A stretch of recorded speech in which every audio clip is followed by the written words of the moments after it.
Welcome to EB-5 Investment Voice, where attorney insights intersects with immigration investments. If you are a foreign investor, domestic fund manager, or enterprising entrepreneur and want to get the most out of the EB-5 program, you have come to the right place. I'm Mark Deal, and I'll be your co-host on this journey. I'm joined by your host, Mona Shaw, and other attorneys at Mona Shaw & Associates, as well as immigration leaders from around the world. So let's get into EB-5 Investment Voice. Hello, Mark. How are you? Hobam, Shata Shotori. Sorry, Mona. I had to practice a little bit of my Farsi because I know today we're going to be talking about Iranian visas. We are. That wasn't bad. 15 years of marriage to a Persian immigration attorney. You pick up a couple things. Right. So today we are talking about Iran, but we are talking a little also more on the travel ban because recently E-1 and E-2 visas, and it's a very unusual step, but they were cancelled for Iranians. So they're no longer available to Iranians. And a lot of Iranians have got investments in this country, and they really want to understand whether or not it's viable for them to move over to EB-5. Yeah, Mona, Rebecca here. Glad to be on this episode as well. We have a lot to speak on. But the first question I think we want to go through is, let's get a little bit of history about this E-1, E-2 treaty. When did it come into effect? Well, believe it or not, the E-1, E-2 treaty for Iran came into effect back in August 15th, 1955 at the Treaty of Amity. So it's quite some time ago. And that treaty had to be ratified by the Senate, 2/3 of the Senate, I believe, which was done at that time. Yeah, this treaty has been in place for a very long time. And as you mentioned earlier, it's no longer in place. Yeah, it was terminated by the president on January 22nd, 2020. But I do believe that in 2018, Iran did file a lawsuit with The Hague based on this particular treaty against the reimposition of the nuclear sanctions, and as it was a violation of that particular treaty. So we are still in The Hague. We are still in international courts relating to that. And I think that's one of the reasons why the treaty was terminated. And I have to say, it's an unusual step. It isn't done. I think this has to be one of the first times.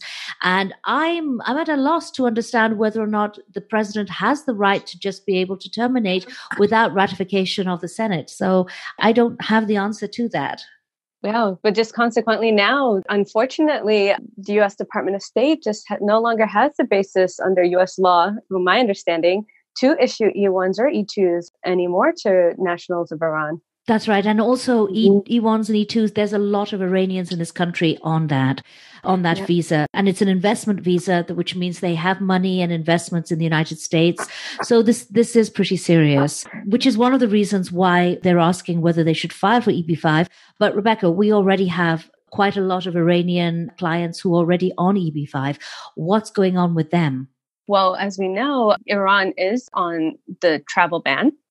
So what we're seeing now is tons of approvals coming in regarding their I-526 petition, but we're seeing issues at the consulate. We really want to discuss this in detail. And today we're really honored to have one of the real experts on the travel ban and travel ban waivers with us. That's right, Mona. Today we have Jan Pederson. Jan is a shareholder and senior attorney with Maggio Kattar and leads their EB-5 immigration practice. Jan has practiced U.S. immigration law for over 30 years in the United States, Italy, and France. She's been selected by the Washington Post as a leading lawyer in Washington, D.C. It's been named super lawyer and one of the best lawyers for many years. She's also served as the president of the Washington, D.C. chapter of the American Immigration Lawyers Association and also elected as director of their national board of governors of AILA for over 18 years. She has been invited as an international lecturer on the EB-5 green card and has assisted clients in the EB-5 green card cases for decades. And now she joins us today here on EB-5 Investment Voice. Jan, welcome to the show. Thank you so much. I'm delighted to be with you today.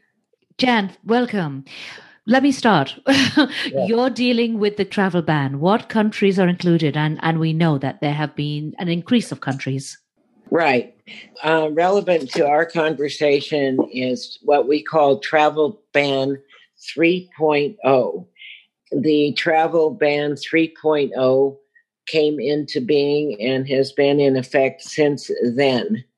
The travel ban 3.0 countries include Iran, Libya, North Korea, Syria, Venezuela, Yemen, and Somalia. So, Jan, we've just had another 6 that were recently added as well. That's correct. Travel ban 4.0, as we call it, will be effectively under a travel ban as of February 21st, 2020.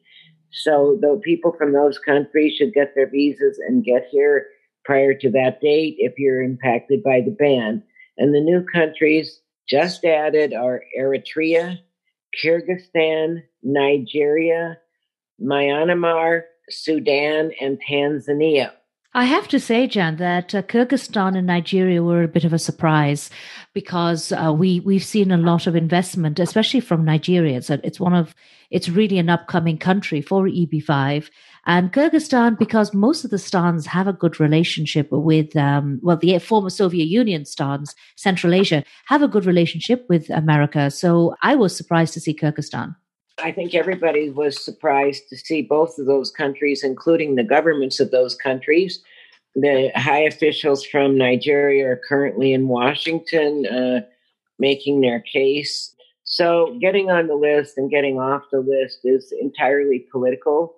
Whether the U.S. government determines that there is sufficient information sharing, intelligence sharing, and information about lost and stolen passports. I wouldn't even hazard a guess as to why. So with respect to Nigeria, the travel ban will be in effect as of February 21st, 2020, only for immigrants.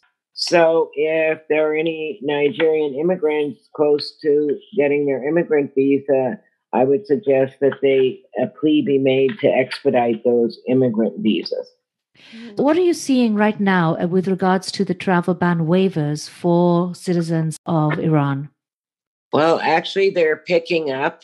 First of all, may I talk about who is not subject to the travel ban who holds an Iranian passport? Sure. So first of all, The ban applies to all immigrants and all non-immigrants except F1 students, M vocational students, and J1 exchange visitors.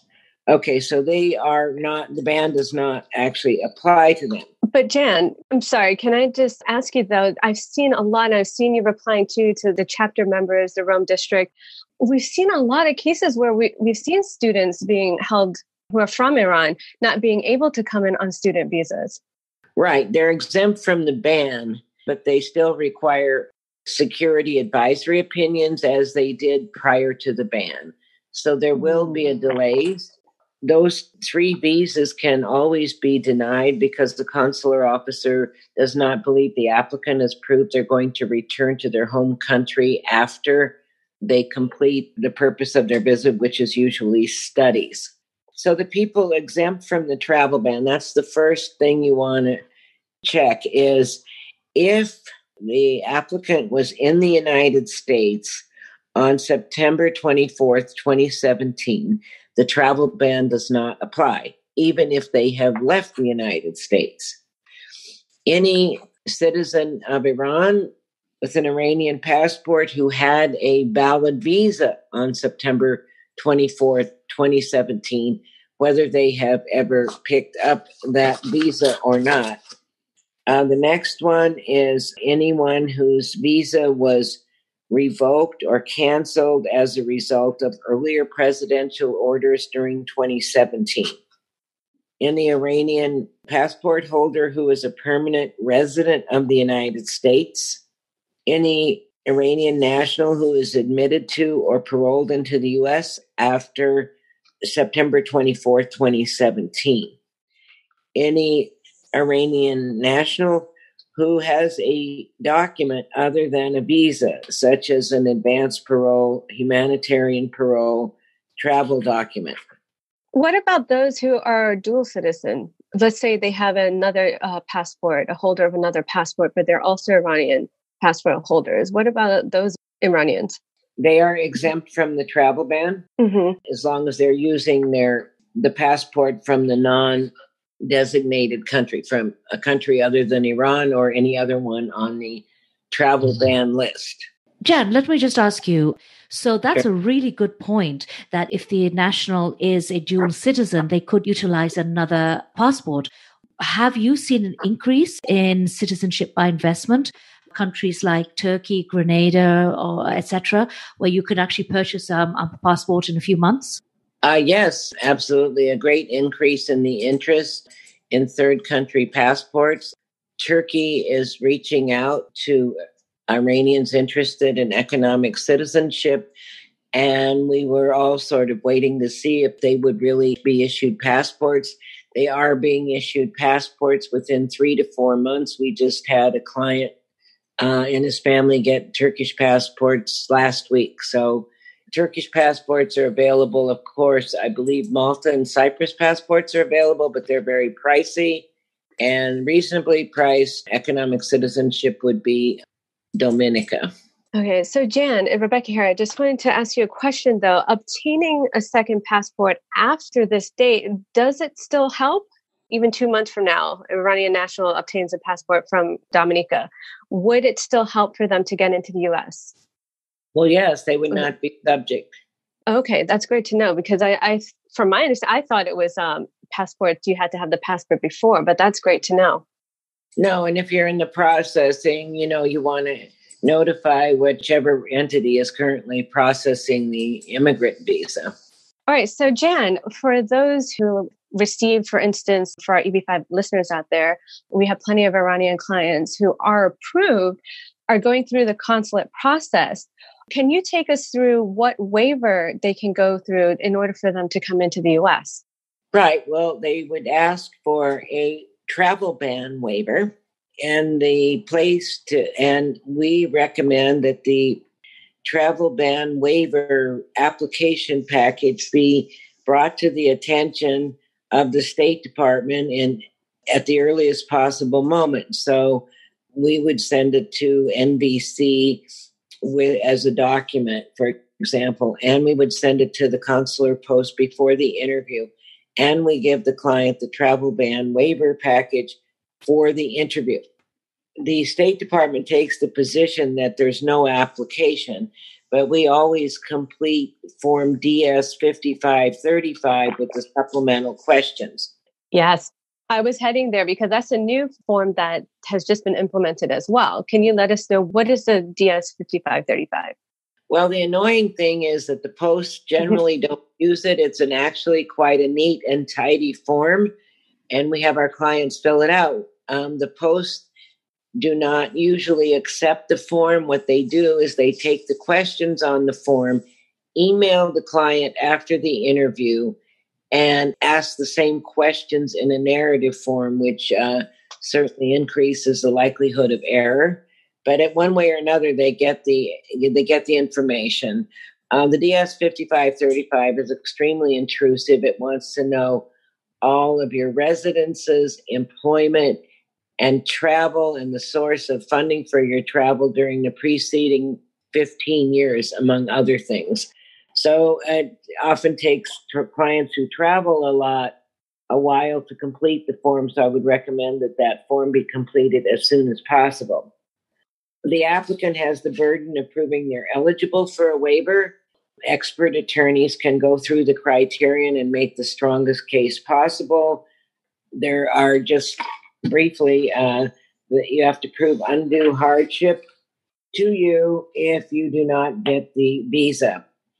So it's a kind of a catch-22. We do the best we can. Then you have to demonstrate the entry would be in the national interest, that the entry of the applicant into the United States would not pose a national security or public safety threat to the United States. Well, Jan, Mona here. With regards to the national interest, here we do need the direct assistance of a regional center, correct? Yes, the regional centers definitely should be involved. For example, in cases we have submitted, we ask the regional center to go to the locale where the actual project in which the investor has invested and marshal political support locally. So if obviously the clients generally invested $500,000, which created at least 10 jobs, that has already been proven and adjudicated by USCIS to be a fact. So the communities in which the investment is made should be more than eager to write support letters and delineate with some specificity how the investment has helped the community in terms of job creation, spin-offs, business, just helping in the community make an economic recovery or improvement. So yes, the regional centers are very helpful in that regard. We have had experience with some who aren't helpful, but we need to put pressure on those centers to be helpful. What about projects where there is no regional center? I say the investor has just made an investment into a direct project or his own project. What would you suggest there? That we just go to the local congressperson? Not even necessarily the congressperson, but that helps. It depends on the situation, but certainly the mayor of the town where you created jobs and invested a lot of money are more helpful. State representatives and senators, as well as federal. Unless there's some kind of personal relationship with the federal congressman or senators, you're likely to get a pro forma letter. You can throw in that too. Yeah, and I also really emphasize their ability to contribute to the United States further. I get letters from real estate agents saying this person has contacted me about buying a house here in the, whatever range it is, $2 million or $1 million. That will help the economy. Contacting the local economic development authority. Everybody seems to have one to affirm the national interest furthered by the investment. And the person may be considering further investments. So one of our cases, we have the main petitioner was a doctor, husband is a doctor, her 2 children are doctors. So we put that as a great background showing that, they're bringing more interest to the country. I mean, not only have they invested, they're doctors bringing that into the U.S., plus, like you said, investing further into our economy. Have you seen any success with all these waivers? Yes, fortunately, we have had a very high success rate. But it's very difficult to tell what of the many factors we included in each package actually mattered. But we try to think of anything that we can that's relevant. I think one of the stronger arguments is that, the impact on the local, to start out with the micro and macro economy, once the word gets around that you can't trust an investment in America to result in a green card. I think that can be very powerful. Like, why would anybody come here if the word gets around the America's not going to keep its word? We did have one particularly that stands out, which was truly an amazing victory. The case had gone on for a number of years. There were no relative connections. So none of our EB-5s have any relative connections that we're working on travel ban waivers for. So there is some kind of belief in the community that that's necessary. It apparently is not. But we had one that was just drug out so long that I believe they were actually shamed into it. Said, how dare you? You've ruined these people's lives for years. The kids can't get married and that kind of thing. So, yeah, I think the economic argument seems to be a strong one. But again, because there's no rhyme or reason and discernible pattern, it's difficult to say just because you invested the $500,000, it's not a guarantee of a travel ban waiver. But, it's necessary to work with the attorneys and putting together a strong case. Yeah, a lot of our clients, and I've seen the hardship that they're going through just to, waiting a year and a half or so. Even once you put in the waiver, I've seen a lot still waiting. And the hardship and knowing that they put $500,000, a lot of this is hard-earned money, and it's just delaying. It's even delaying their, for them to get the repayment back after their conditional green card. So they're losing out. Now that we've talked about the waivers, what about the consulates? Are we seeing more success in certain consulates? Are we, is it faster to go through another consulate than the other? What is your opinion on that? Well, it's just anecdotal evidence among attorneys who do consular processing, but it's been my experience that whatever security clearance, background check, travel ban waiver you need, the further you get away from Iran, the better your chances. That could be for a number of reasons. The consular posts in the region where immigrant visas are often processed, which would be Abu Dhabi, Yerevan, Ankara, are overwhelmed with cases, and they will sit and sit and sit because of their backlog. However, We've had faster processing in Canada and Western Europe. I don't know why that is, but we prefer, if they can, that they process their immigrant visa application in a Western country. It could be because those countries already vet people they let in. Okay. Well, can an Iranian, though, what if they're a resident, they've been living their life in Iran? Would they be able to go through a third consulate? Or, I find that I know they're making it a little harder now for you to go through third-party consulates versus the ones where you're closest to. Right. Well, it's always easier to go to the one they designate, but it's possible to go to other posts. And if it's probably worth their while, depending on their economic situation and life situation, to set themselves up in another country. Jan, we started off the show by discussing how the president terminated the Treaty of Amity, which was signed back in 1955 and was ratified by the Senate. I was very interested in this, and I did a little research, and I found a case, which was Goldwater and Carter, where Congress did challenge the constitutionality of the then President Jimmy Carter's unilateral termination of a defense treaty. I wonder if this particular cancellation is being challenged, and can you just tell our audiences the implications of the E1, E2 being terminated? Right. Well, they're pretty severe if you're in the United States in E1 or E2 status. No extension of status or change of status will be granted for any Iranian E1 or E2 status holders in the United States.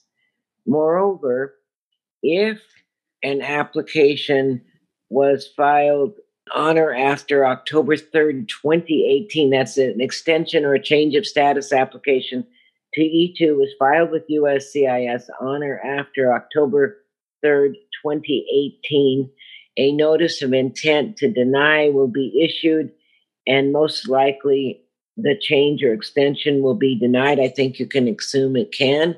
The thing to note about use of the notice of intent to deny rather than a request for evidence is you generally have only 30 days to apply. So any Iranians in the United States in E1 or E2 status will need to scramble for an alternative method of keep maintaining status in the United States. Right. But we are seeing approvals in the EB-5 context, but that will take a couple of years for an Iranian to get to that stage at least. So yes, you're correct. They would have to find an alternative status for a couple of years or else leave the country for a couple of years, which is difficult if they have investments. Right. The good news, of course, is that USCIS just announced that they are prioritizing the adjudication of I-526 application so that the applications, everyone except those born in backlog countries, which are China, India, Vietnam. So basically, Iranians can expect a more expeditious adjudication of their pending EB-5 applications and new ones as well. Well, Jan, that's good to know. I think that will give heart to a lot of our clients who are from Iran. Interestingly, though, with all the research from what I have seen, that really during the 20th and the 21st centuries, the view that the power to withdraw from a ratified treaty rests solely with the executive branch has gradually become considered settled law by too many scholars. But it does contravene the founders' own understanding of the Constitution. So we're back into is this a dictatorship that the US is coming to argument? But that's just my opinion. Mona, I agree with you. And I'm saying this as a veteran of the U.S. Navy, and I joined to support and defend the Constitution of the United States against all enemies, foreign and domestic. And we have to keep that in mind, that this is a democracy, not a dictatorship. Although people sometimes look outside of our borders for enemies, they should also look inside of their own house. And I think that's probably enough to say about that. Well said, Mark. Thank you. Thank you, Rebecca. I was really treading that line there. Really was. But Mona, Rebecca, I want to thank both of you for bringing this issue to light about what Iranians should do now that they have possibly lost status. And Jan, thank you so much for joining us here on EB-5 Investment Voice and sharing your expertise and your experience with these travel bans. Thank you, everybody. Thank you. Thank you for being with us today on EB-5 Investment Voice. The topics presented in this podcast is informational in nature and is not to be taken as specific legal advice. If you have questions on the topics presented in this episode or other investment immigration needs, please contact Mona Shaw and Associates. Mona and her attorney staff can be reached at mshawlaw.com. That's mshawlaw.com. Make sure you don't miss our next episode focusing on a different aspect of the EB-5 program by subscribing to the podcast. While you're at it, leave us a rating on iTunes. If you really found this episode valuable, share it with someone else that could benefit from this information. Until then, I'll see you on the next episode of EB-5 Investment Voice.